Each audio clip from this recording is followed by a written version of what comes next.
Et bonjour, on est le 23 mars 2023. Je vous salue, bande de pèlerines et de pèlerins. Aujourd'hui, comme promis, je vais essayer de partager avec vous des éléments de compréhension du deck The Mystery of the Black Madonna Tarot. Parce que c'est un tarot dont le guide est en anglais, et parce que je l'ai traduit, et puis parce que au-delà de ça, je pense profondément que le partage dans une communauté, eh bien, c'est créateur de sororité, fraternité. Alors, il y aura deux vidéos, une pour les majeurs, une pour les mineurs. Et dans la deuxième vidéo, on va survoler les suites et on va s'approcher doucement des honneurs.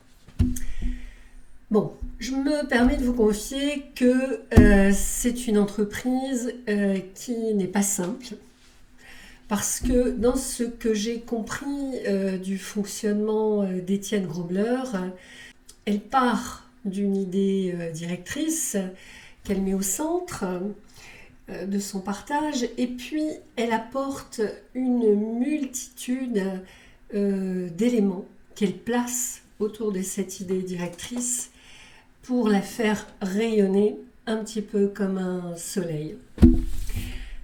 Bon, donc vous allez me voir lire, je pense que vous avez déjà dû le remarquer, mais c'est dans un souci de concision et de précision. Alors, dans ces deux tarots, Étienne Grobler évoque ces vierges de manière artistique par le prisme du culte marial, avec une approche historique fournie. Dans les mystères de la Vierge Noire, elle inclut des madones de couleur sombre et bien sûr de couleur noire.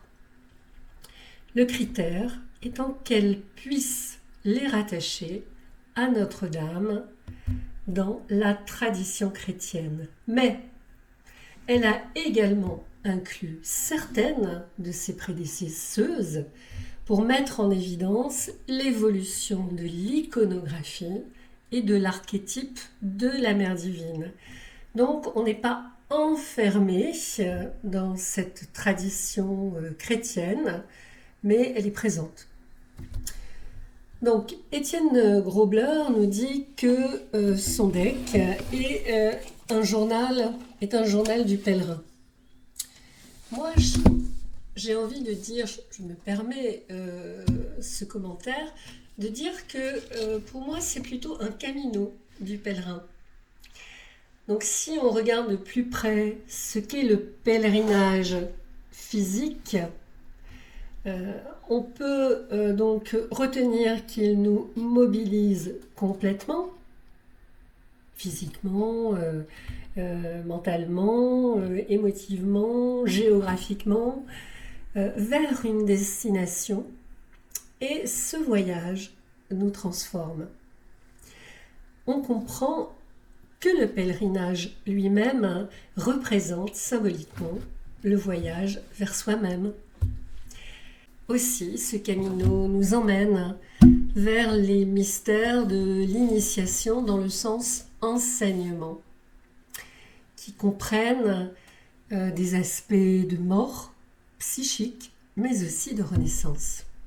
Donc ces mystères, en fait, sont basés sur des rites de passage, qui sont là pour nous aider à mourir à l'ancienne personnalité et à renaître dans une liberté psychique plus grande, avec un autre niveau de conscience, avec un travail sur l'ego, et puis avec l'acquisition profonde d'un pouvoir créatif en action. Bon, je vous disais que ce deck est un camino pour moi du pèlerin. Étienne Grobler, je le rappelle, dit journal, où chaque carte donc est un hôtel avec lequel vous êtes en interaction.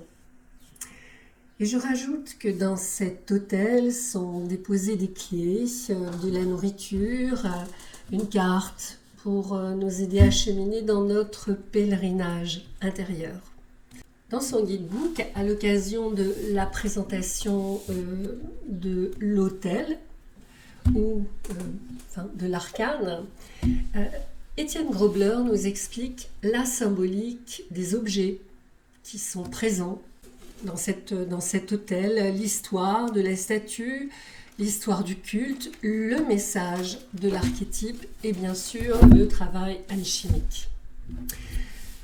Mais avec Étienne Grobler, on sait aussi que l'éveil est conduit par le divin. Chaque carte est donc un hôtel, mais un hôtel sacré et un sanctuaire sacré, c'est-à-dire un espace consacré. Un sanctuaire a un archétype divin qui est vivant, puissant en chacun de nous et dans le sein sacré de notre mère. Donc on n'est pas uniquement dans le travail personnel, on est aussi dans un travail fervent, avec de la foi. Donc lorsque vous travaillez consciemment avec le paquet, chaque carte est une initiation qui vous transforme de touriste en pèlerin, nous dit-elle. Alors ce pèlerinage, il nous emmène au sanctuaire et au cœur de la Vierge Noire, dans des lieux de pouvoir sacré de la terre, où notre Kundalini est nourri et fait naître la passion de l'espérance. La souffrance est transmutée par votre foi et la bienveillance de la Mère divine, qui vous accueille dans son jardin caché et sacré. Ce pèlerinage ici, c'est donc un acte sacré, une initiation donc au mystère de la Vierge Noire.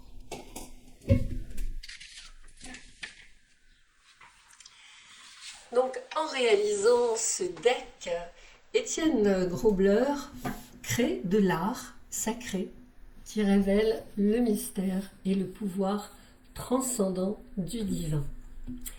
C'est important de savoir que chaque sanctuaire, donc chaque carte, contient une petite réplique de l'icône. Cela, en soi, la rend ce sanctuaire puissant. Et beaucoup de ces icônes ont été touchées avec l'icône originale, plongées dans les eaux curatives ou touchées au rocher du sanctuaire ou de la grotte naturelle. Chaque icône a été ramenée d'un pèlerinage personnel auquel elle a assisté avec un rituel sacré et une intention, une volonté d'entrer à travers le voile de son propre esprit et de l'esprit du collectif. Cet aspect du collectif, c'est quelque chose qui revient souvent et qui est très important parce que quand on se soigne, soit on soigne le collectif. Bon, donc ceci en fait m'amène à vous parler de son processus de création. Avant de commencer son travail sacré, elle met de l'encens, des granules de myrrhe sur un charbon de bois allumé. Elle se oint avec un mélange d'huile de rose et de citron pour purifier son énergie. Elle entre dans des états chamaniques profonds lorsqu'elle crée ses sanctuaires, nous dit-elle, et sa vie personnelle subit des changements et des transformations. Elle fait son voyage, elle soigne ses épines intérieures, ainsi que le subconscient collectif. Elle nous dit que grâce à la méditation, on peut entrer dans ces royaumes, faire l'expérience d'un pèlerinage intérieur et forger à travers notre feu la clé. Et cette clé, c'est notre travail et c'est aussi notre voyage personnel. À travers ces decks, Étienne Grobler nous raconte le féminin sacré dans les spiritualités occidentales et moyennes orientales. Et elle nous permet de faire le lien avec les rites pré-chrétiens qui se cachent derrière le symbolisme patriarcal chrétien. Donc elle évoque l'archétype de la grand-mère, le principe féminin qui contient l'anima. Donc la mère originelle, le corps de la création, la grand-mère qui représente le féminin agissant, ayant un pouvoir initiateur, mais aussi un pouvoir inclusif, et qui s'est manifesté dans le monde sous une multitude de divinités. Isis, Artémis, Cybèle, la Vierge Marie, la Shakti, la Shekinah, toutes ces figures de mères divines qui se sont déployées à différentes époques dans différentes religions. Ces mères divines expriment le pouvoir créateur de la déesse mère dont elles sont l'instrument ou sa variante. Ces vierges nous délivrent un enseignement intemporel, universel. Elles nous connectent à la création et nous soutiennent dans notre humanité. Elles nous aident à changer notre perception. L'archétype de la mère, c'est aussi la mère qui sauve, qui fait naître l'unité consciemment. L'aspect que je vais évoquer maintenant, pour moi, a beaucoup d'importance. Elle évoque la transmission dans les lignées spirituelles de mères et leur impact. Ces lignées spirituelles féminines ont commencé à disparaître dans la société moderne en raison de l'influence du sens, de l'aspect masculin des valeurs. Si la mère a été principalement et majoritairement influencée par le patriarcat et son approche droitière, alors sa fille et son fils n'hériteront pas de la spiritualité féminine. Donc, on a vraiment quelque chose à retrouver, à transmettre. Et l'aspect de la transmission est fondamental. Voilà. Allez, je vais passer de l'autre côté de la caméra. Je vous dis donc tout de suite au revoir. J'espère que cette vidéo, la suivante, vous intéresseront. Si c'est le cas, mettez un petit pouce. Merci de réagir. C'est vrai que je suis toujours un petit peu étonnée, c'est peut-être pas politiquement correct ou socialement correct plutôt de dire ça, mais je suis toujours un petit peu étonnée de ces gens qui regardent des vidéos, qui consomment des vidéos sans réagir. Et je me demande à quelle place ils se situent. Allez, au revoir.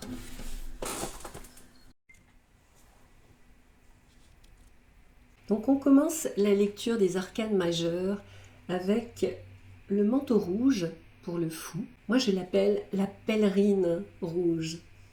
Donc Étienne Grobler nous parle de la fonction du conte comme voyage. Le conte magique, dit-elle, commence toujours dans le monde ordinaire. Les personnages principaux reviennent toujours dans le monde ordinaire avec de nouveaux dons et une nouvelle compréhension. Étienne Grobler nous dit que ce sont des outils chamaniques qui racontent des rites de passage et qui sont porteurs de vérités profondes. Dans l'exemple du chaperon rouge, le message d'Étienne Grobler est « Permettez-vous de prendre le risque et de sortir avec le manteau de l'innocence. » C'est magnifique. La pèlerine rouge et son manteau de l'innocence. On arrive ici à la Madonna Mystica. C'est la Vierge Noire comme Marie Rouge, Marie-Madeleine, chamane. Elle tissait la Madone Noire comme alchimie spirituelle. Selon Étienne Grobler, Marie-Madeleine incarne l'aspect rouge parmi les trois aspects de la nature de Marie.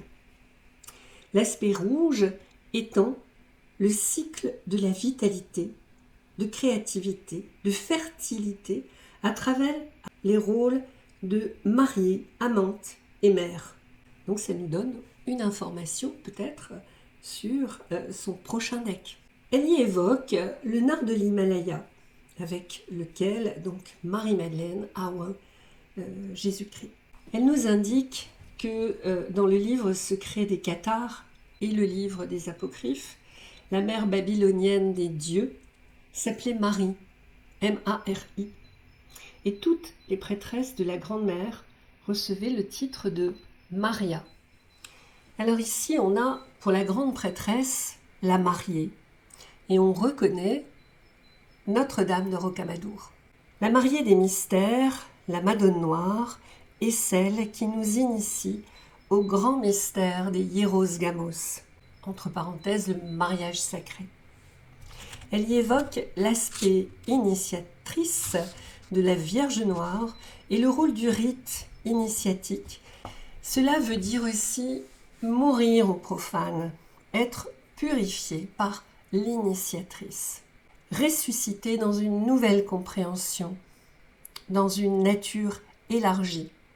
Elle dit que Notre-Dame de Rocamadour est la gardienne de notre propre connaissance intérieure. On arrive à l'arcane 3, donc l'impératrice, ici la mère de toutes les créatures, l'Artémis noire d'Éphèse, subsistance et éducation pour tous les êtres vivants.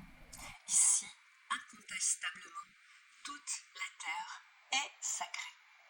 Pour les Romains, Diane, déesse aux multiples seins qui chassait la nuit, symbolisait l'abondance, la beauté, la maternité sacrée des êtres vivants.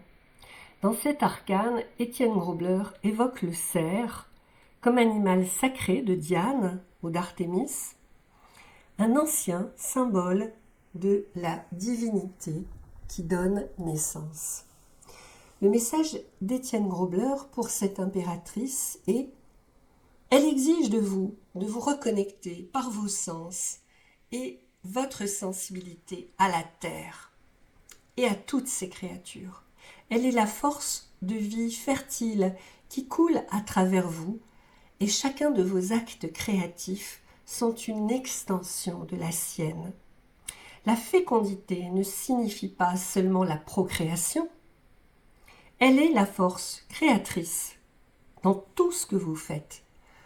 Entreprenez et partagez.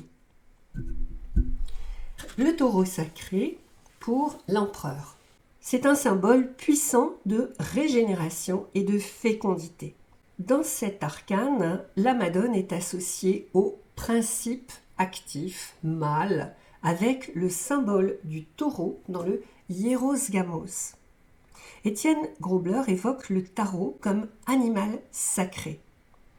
Il y a une relation sacrée entre le taureau et la déesse. C'est le Hieros Gamos métaphorique qui a été reconstitué dans les rituels de fertilité. Celui-ci, avec sa puissance énergétique masculine, représente l'aspect mâle de la déesse, un symbole des énergies de la vie et de la régénération des énergies. C'est l'aspect fécondité active, yang, du taureau, donc qui est représenté dans cet empereur. En 5, pour le pape, on a le gardien de la clé. Donc, le gardien de la clé, ici, c'est Notre-Dame de Huy, en Belgique. Le message de la Madone est que la connaissance sacrée de notre propre nature est la pierre philosophale, cachée, et la clé du mystère. Qu'est-ce qu'elle reflète pour vous quand vous passez du temps avec elle? La robe de Notre-Dame d'Huy en Belgique est recouverte de clés. Donc, pour Étienne Grobler, c'est celle qui révèle le sacré. Donc, nous avons deux cartes 6. Nous avons Holy Mother and Child et nous avons The Beloved. On va commencer par Sainte Mère et l'enfant. Dans la représentation de Sainte Mère et l'enfant, on peut voir le côté mère de la Vierge, celle qui sauve, qui fait naître, mais on peut également voir dans cette mère et son enfant, le côté obscur de la Vierge, c'est-à-dire son enfant abandonné, rejeté en elle. Et le lien le plus sacré, le plus puissant, c'est bien le lien de la mère et de l'enfant. Donc pour une femme ou un homme sans mère positive, ce côté obscur de la Vierge apporte la liberté, la sécurité, parce qu'elle est un foyer naturel pour l'enfant rejeté. L'enfant né du côté rejeté de la mère peut amener son propre rebelle à se reposer dans l'état paria de la mère. En aimant l'enfant abandonné en elle, une femme tombe enceinte d'elle-même. The Beloved. Alors la bien-aimée, c'est la patronne d'Estrémadure, reine des Hispaniques, Notre-Dame du Silence. Étienne Grobler évoque le silence en soi comme une étape du travail de transformation. Elle peut être comparée, nous dit-elle, au stade alchimique du Nigredo. Dans la bien-aimée, la couleur noire indique le silence. Le grand silence de l'absence de pensée et de manifestation dans l'esprit de l'initié et de la contemplation. La lumière vient de l'intérieur et les ténèbres précèdent la lumière. Nous devons avoir l'un avec l'autre pour vraiment connaître et devenir amour. Donc, on arrive maintenant à la barge sacrée, ou Notre-Dame des Poules. Elle présente une Vierge découverte par des poules au XVIe siècle, et le culte qui s'en est suivi à la suite de miracles et processions donc qui font partie de cette adoration. Elle fait ainsi le parallèle avec le chariot et le mouvement présent dans la transformation. La barge sacrée transporte votre intention, votre vision, votre concentration dans la manifestation. Elle vous dit que la voie est claire et qu'avec votre pouvoir intérieur dirigé vers une action ciblée, vous avez le pouvoir en main.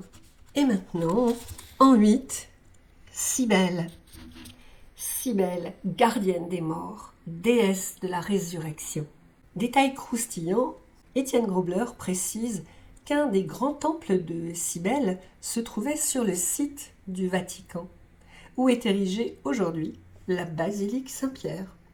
Alors, avec Cybèle assise sur un lion, Étienne Grobler va nous parler de la force, en évoquant la tradition bouddhiste, dans laquelle il existe un terme spirituel appelé le rugissement du lion. Il est décrit comme le bonheur le plus profond, une sorte de foi et une confiance incroyable du cœur, qui est décrit comme le rugissement du lion.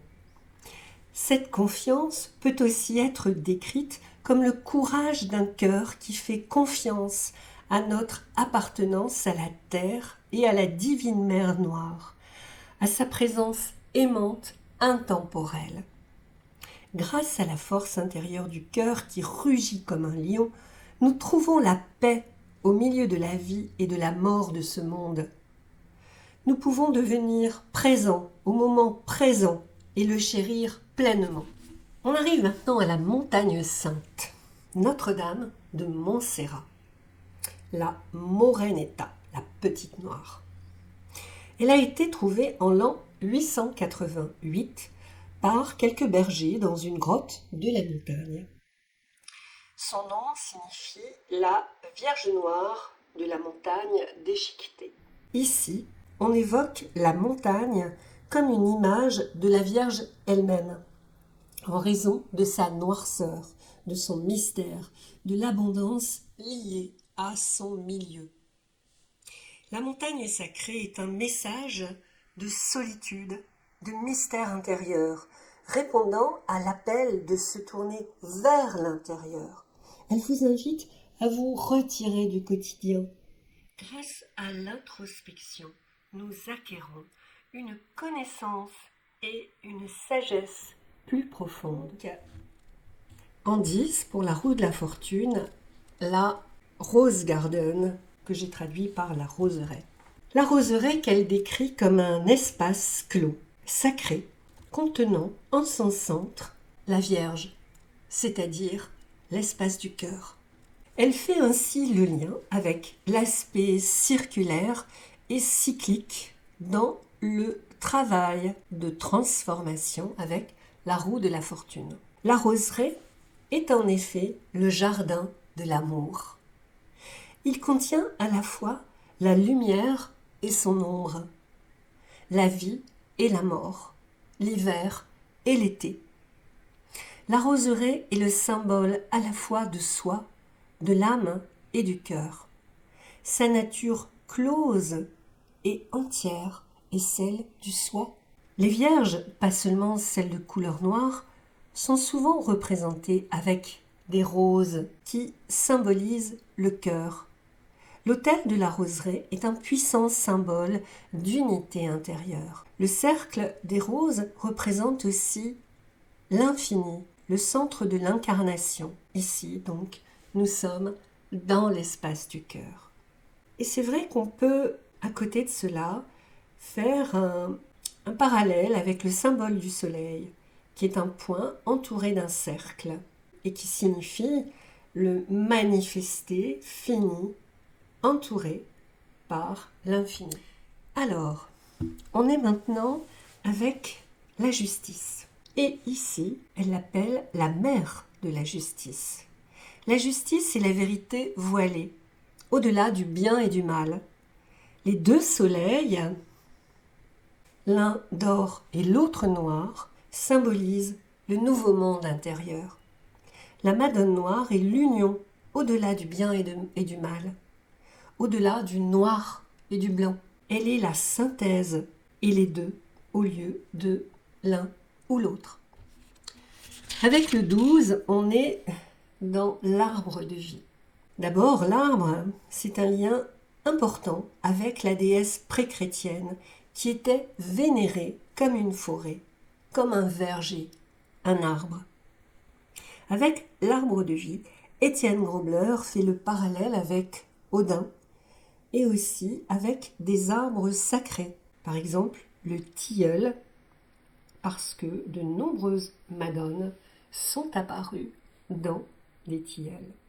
Notre-Dame du Tilleul vous demande de renoncer à votre point de vue et à votre perspective fixe. La croissance et la transformation exigent des sacrifices. Maintenant, en 13, pour mort, Lady of the Good Death, Notre-Dame de la Bonne Mort, donc de Clermont-Ferrand.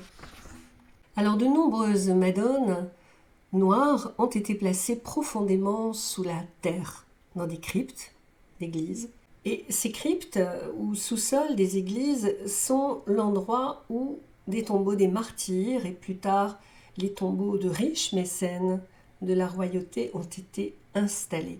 Ces madones sont aussi associées au royaume des enfers, comme Perséphone, Inanna et d'autres reines des enfers. Cela implique pour Étienne Grobler qu'elle est un guide de confiance aimant à travers les enfers. Elle représente un chemin spirituel, donc avec des rites d'initiation. Je ne sais pas si vous connaissez l'histoire d'Inanna, qui est très très intéressante. Quelque chose doit mourir, et elle est là pour vous accompagner à travers cette transformation. Pour tempérance, on a les eaux ardentes. Étienne Grobler y évoque les eaux de guérison et l'éclat de lumière dans l'apparition de Marie, son rayonnement. On arrive à la 15 avec la Sainte Mère du Tissage. Étienne Grobler cite les différentes significations dans les différentes religions de l'araignée et de la tarentule. Elle reprend la métaphore de la toile et de la connexion en disant « Nous sommes confrontés à notre propre nature et à la nature de notre société et de ceux qui nous entourent. Lorsqu'un brin de la matrice est affecté, il ondule à travers toute la création. Cette toile, nous pouvons aussi la considérer comme le tissu sacré de l'illusion, qui nous met au défi de trouver notre propre potentiel et notre propre divinité. Il est essentiel de reconnaître, de trouver ce qui est caché dans l'ombre, en nous-mêmes et aussi dans notre société, afin de vivre dans une conscience éveillée. Et maintenant, on arrive avec la 16 à Shakti-ma. Donc la 16, la tour. Donc Shakti-ma, crône de pierre et d'os, la Vierge noire Shakti-ma. Après avoir donné des précisions sur la Shakti dans l'hindouisme et le Tantra, donc je ne vais pas ici rentrer dans les détails, elle parle du rôle du chant sacré dans la nourriture de l'énergie. Elle parle de la fonction des tours dans nos vies. Les tours et les murs protègent, mais ils séparent. Ils gardent l'autre à l'extérieur. Mais lorsque nous dépassons ces murs, avec l'énergie de la Shakti, la compassion, l'ouverture, nous allons au-delà de nous. Les murs s'écroulent. La Madone Noire brisera les murs intérieurs que nous avons construits. Et nous arrivons à Notre-Dame de sagesse étoilée. Notre-Dame de bonne délivrance. Notre-Dame de la bonne couche. C'est la clarté au milieu du chaos de la vie. Elle incarne les mystères des ténèbres et de la lumière et nous rappelle l'ancienne sagesse étoilée. Étienne Grobler nous parle de Nout, la Madone Noire pré-chrétienne dans le mythe égyptien. Dans le monde occidental, on nous a enseigné que nous devons surmonter nos faiblesses. Nous devrions nous efforcer d'atteindre le sommet de la pile et de faire ce qu'il faut pour conquérir et devenir victorieux dans tout ce que nous faisons. Nous vivons dans la maison du Père, de la masculinité, de l'action juste, de la justice, de la droiture. Et ainsi, la beauté du chaos, la beauté du chemin créatif passe inaperçue, sans valeur. Ce système de valeurs entraîne dans son sillage des innocents, des vulnérables, des excentriques et le féminin. Les valeurs de nourrir et de soutenir, les valeurs de soins, de choses simples comme l'entretien ménager, le jardinage, la couture, l'artisanat, perdent de leur importance face à tout ce qui brille. Et celle qui souffre le plus, c'est l'âme.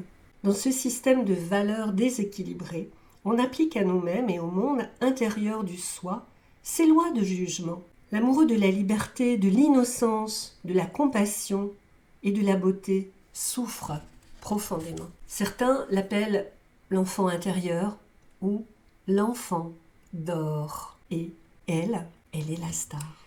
Nous arrivons au manteau de la lune. Madre di Dio incoronata di Foggia. Comme toujours un bel accent. La mère couronnée de Dieu de Foggia. Le sanctuaire de cette Madone est construit sur un ancien site de culte de la déesse noire Artémis et de Diane de la Lune. Étienne Grobler rappelle que les cultures anciennes sont des cultures lunaires. Elle évoque les pratiques de l'époque relativement au cycle de la Lune, au sang des femmes.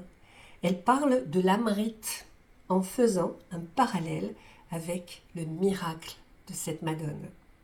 Son message est « Permettez-vous de suivre les cycles naturels, les énergies qui coulent à travers vous, et vous ne serez pas perdus. » Donc, en 19, pour le soleil, on est avec la Vierge noire rayonnante.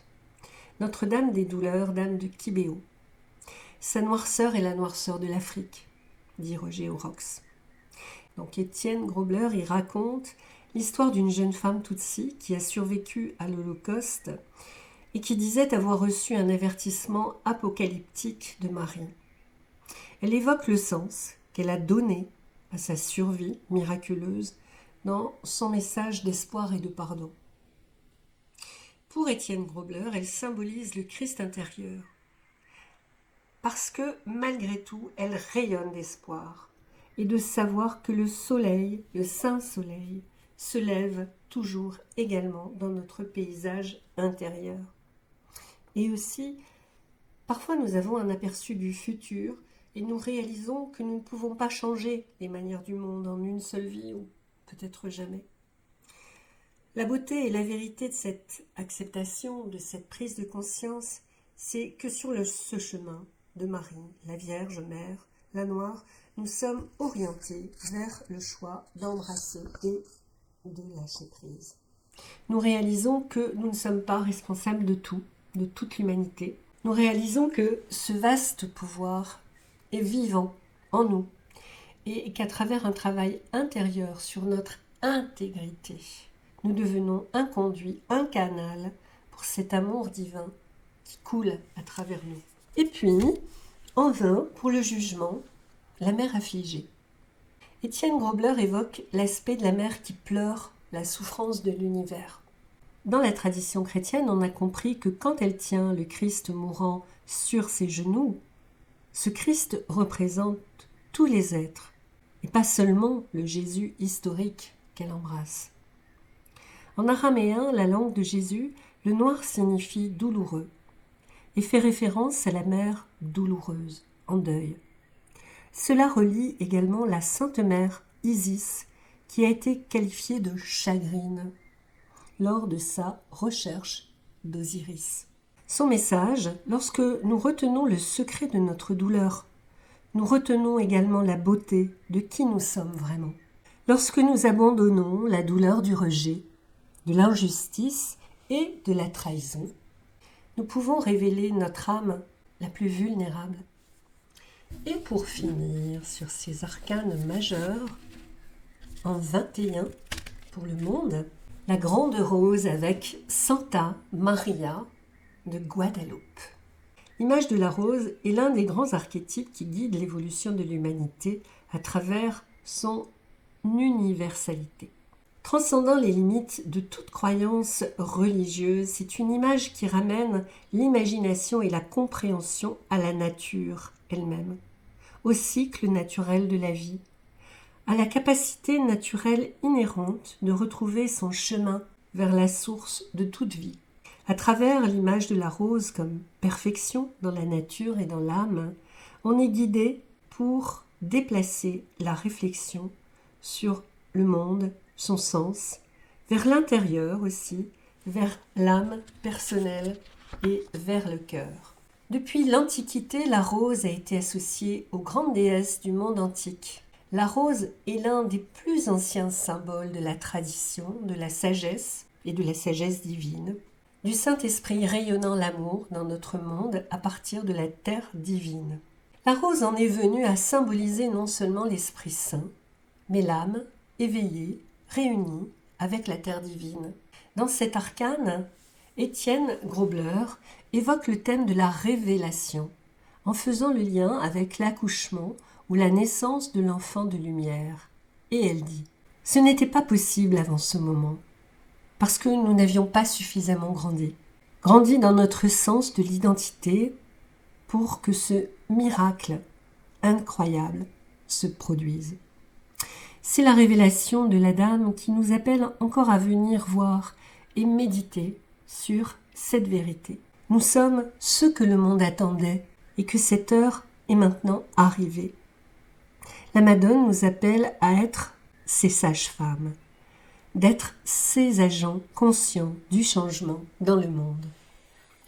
Et voici mes amis, j'espère que cette lecture vous aura peut-être éclairé, en tout cas sera peut-être une piste pour un travail, pour une méditation.